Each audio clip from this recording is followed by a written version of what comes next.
Dando continuidade ao feedback da nossa atividade 1, nós vamos agora dar continuidade falando da segunda sessão, onde nós vamos trabalhar a nova organização do trabalho pedagógico, pensando a renovação pedagógica na escola plural e nos ciclos de idade de formação.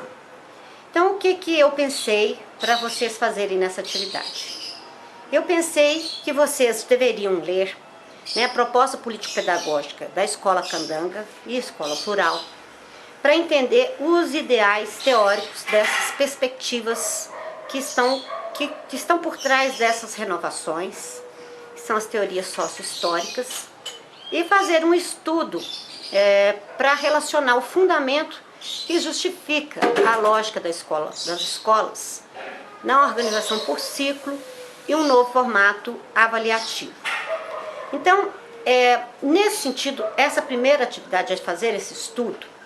O que nós podemos dizer para vocês que seria importante que vocês destacassem para essa atividade?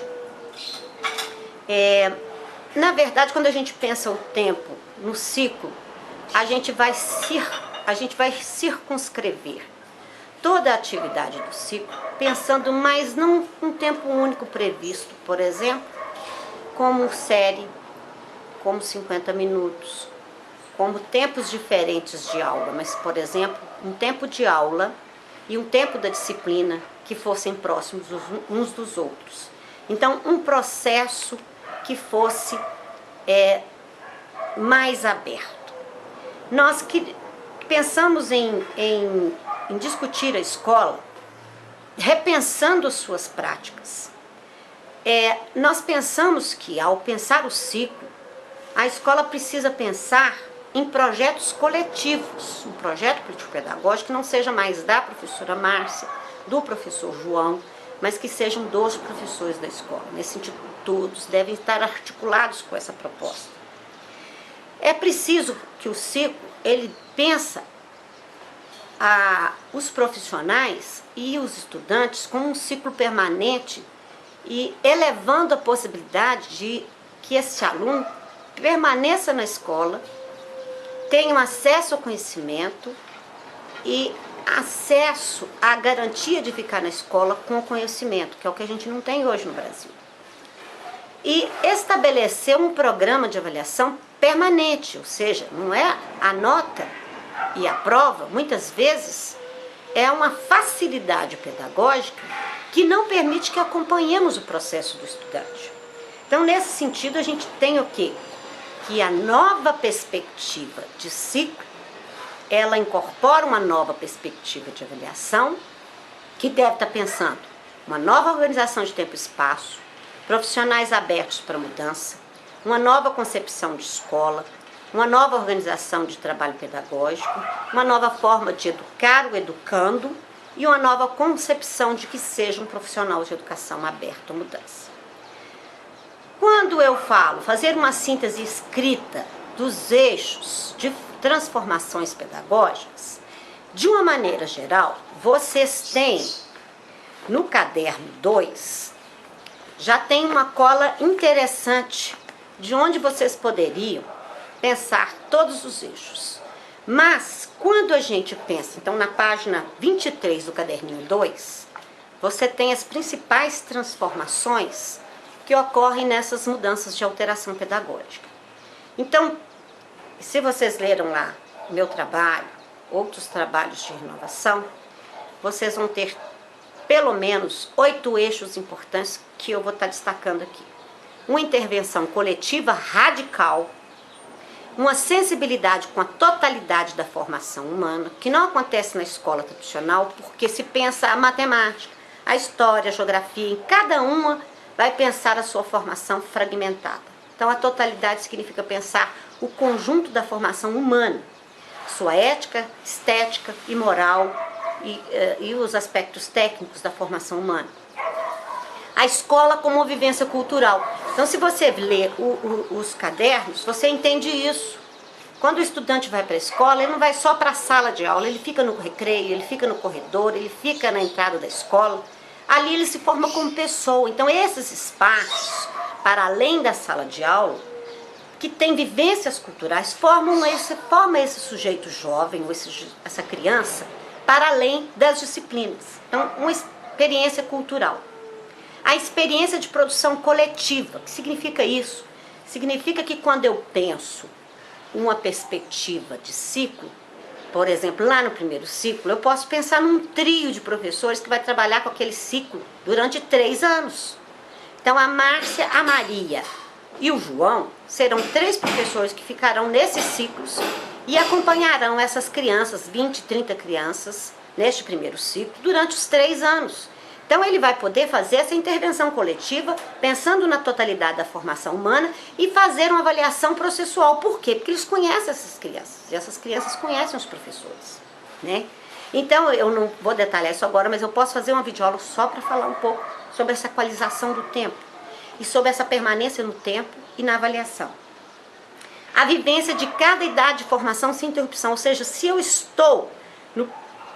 Então, vamos lá, vivência de cada idade de formação sem interrupção. Eu estou no primeiro ciclo, eu vou viver o primeiro ciclo sem ser reprovado na primeira etapa do ciclo. Ou seja, se você faz um ciclo e reprova o estudante na primeira etapa do ciclo, você não tem a lógica do ciclo. Porque a criança pode amadurecer no final do ano e no outro ano ela vir com novas competências. Então há que se ter uma nova perspectiva de como o sujeito aprende. Essa socialização adequada para... Então, um outro aspecto seria a socialização adequada para cada tempo, para cada ciclo. Ou seja, com as crianças de primeiro ciclo, 6, 7, 8 anos, eu aprendo com os meus colegas. Com as crianças do segundo ciclo, 8, 9, 10 anos, 9, 10, 11 anos, eu aprendo com elas. Com as crianças do terceiro ciclo, 12, 13, 14 anos, eu tenho um grupo de adolescentes que tem uma perspectiva de pensar a vida, de pensar sobre si, que precisa ser respeitada em uma forma de conhecimento. Então, essa forma de organizar em ciclo é respeitar a socialização das idades. A outra questão é uma nova identidade de escola, uma nova identidade profissional. Esse novo professor, essa nova escola, precisa de se despir das perspectivas antigas para entender uma nova perspectiva escolar. Então, aqui, o que eu disse, que eu disse agora são 8 tempos, né? Mas então a gente precisa destacar aqui outros aspectos, estão escritos aqui no caderninho, outros aspectos, então, que estão ligados a essa nova cultura escolar, está ampliação do tempo coletivo, equalização de grade escolar. O que é equalizar? Significa que eu vou romper com essa ideia de que tem que ter 5 aulas de matemática, 5 de português. Então, se eu equalizo a grade, são 2, digamos, um exemplo, 2 tempos de aula para todas as disciplinas que eu tenho. Então, tempo igual para todo mundo.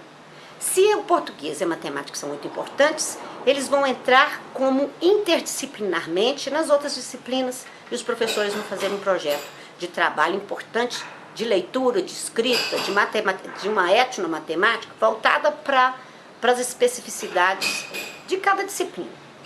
Uma nova organização de tempo e espaço, uma formação remunerada em serviço. O professor precisa receber quando se forma, né? Uma formação humana em totalidade, uma perspectiva globalizante do ensino. Para isso vocês precisam ler Antoni Zabala, Fernando Hernandes, que eles vão estar dizendo o que significa isso, né? O trabalho com o projeto, como eu venho trabalhando nas minhas disciplinas com vocês há muito tempo, para possibilitar o trânsito dos professores nas diferentes áreas de conhecimento. Então, eu não sou professora só de matemática, eu sou professora educadora, então eu preciso transitar nas diferentes áreas do conhecimento, melhorar a educação, uma avaliação qualitativa, reduzir a repetência e a evasão, que ainda são preocupantes no Brasil, e organização de projetos criativos e instigantes. Então, todas essas perspectivas estão nas renovações pedagógicas previstas, com a alteração dos tempos e espaços. Eu peço na atividade 2, da seção 2, que vocês façam a imagem do ciclo e justifiquem. Depois, a imagem da avaliação tradicional e justifiquem, e a imagem de uma avaliação formativa e justifiquem. Vocês aí podem usar um scanner, podem fazer um desenho no Paint, pode fazer outros tipos de formação para usar esse ciclo. O importante é que, nessa imagem, vocês mostram, né, que a imagem do ciclo de formação é um tempo contínuo de formação humana próprio do ser humano. Então, nós temos a infância, a puberdade e a adolescência, mostrando que esses ciclos se constituem com formadores. Então, essa imagem é importante para a gente entender por que a gente quer o ciclo, ou se pensa o ciclo, pensando numa lógica biopsicológica, numa lógica pedagógica, numa lógica epistemológica e política da formação do ser humano. Então, nós temos que entender que o nosso aluno é um ser biopsicológico, né, que está organizado em identidades próprias da idade dele, que o amadurece por estar neste grupo de alunos. Então, essa é a ideia do ciclo. A ideia do desenvolvimento é que o Vygotsky, né, que é um dos que a gente vai ter como referência para sustentar essa ideia, é de que nós amadurecemos à medida em que estamos num ambiente propício que nos faz amadurecer, né? Isso depende, então, do nosso estar com outras pessoas. Então, a partir, eu não vou antecipar o meu desenvolvimento porque estou crescendo em idade. Eu cresço e amadureço à medida que eu estou em um ambiente cultural que me permite amadurecer junto com os meus pares, né? Então, entender o que é desenvolvimento, o que é aprendizagem, né? Aprendizagem significa poder dizer por mim